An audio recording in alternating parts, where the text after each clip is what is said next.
It's good to have you back. Now, vote counting is still underway across the country. Our reporter Manqoba Mchunu is keeping an eye for us at the results centre in Mahikeng in the Northwest Province. Manqoba, how's it looking within the province of the Northwest?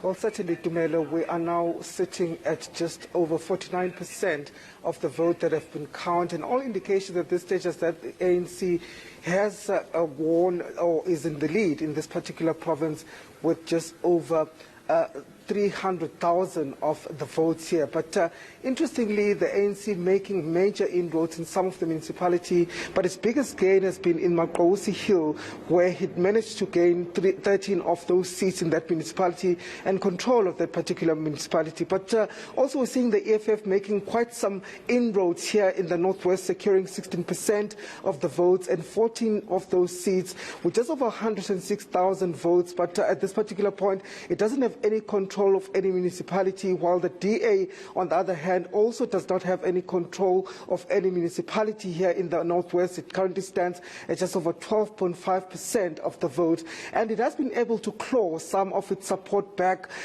from the ruling party, more especially in the JB Marks as well as Rustenburg municipalities, where it managed to take some of the wars from the ANC. You recall that in 2016, Rustenburg was a hung municipality here in the Northwest, and the DA and the ANC both failed to secure an outright majority.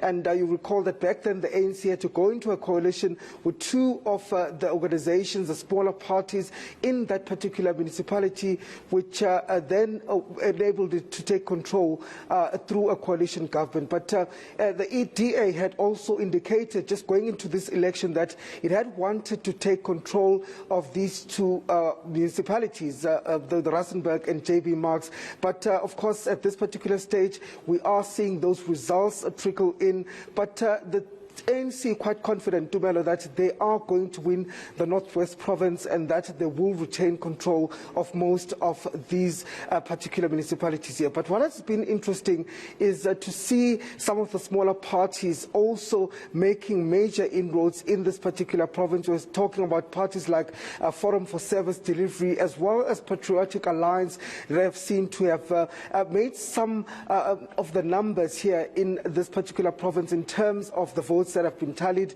We're also seeing the Freedom Front Plus also making some inroads in this particular province. So at this particular point, the vote counting still continues. Those numbers are still trickling in. And of course, it's still early days to say how some of these parties, like the EFF, whether it will maintain its second spot in this province, it's still early to say, and where the DA will remain in the third position at this particular point. I guess we'll have to see how those numbers will tell as they come in. All right, Manqoba, we leave it there. Thanks for this update. Out in the Northwest Province, 60% of the votes counted so far. More still to go, as the IEC promised they will conclude today. We'll have to wait and see on that. But of course, more analysis of the local government election results coming in.